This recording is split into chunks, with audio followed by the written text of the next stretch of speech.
Good morning, friends, and happy Monday. In your bag, you should have a pokey pin. You might have a turkey like I do, or you might have a different pokey pin. So you're gonna need your little pokey pin. And remember, we've talked about this a few times.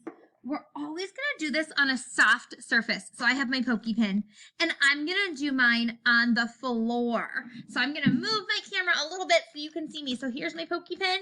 I'm gonna see if I can get the camera to move for me. And I'm gonna put it down on the floor. Okay, so I'm gonna take my pokey pin, and then remember, friends, I'm just poking the black dots, and I'm poking it into the floor because it's a soft surface. I don't wanna poke it into my hand. That would hurt. So I'm gonna poke all around. Okay, friends, you can do the same, and then you can even poke out the word that you have at the bottom. Remember, you might have a different pokey pin than I do, and that's okay. You're going to do whichever one is in your bag. When you're all done poking, you can also color it. All right, boys and girls, Mrs. Newlands and I are excited to see you soon.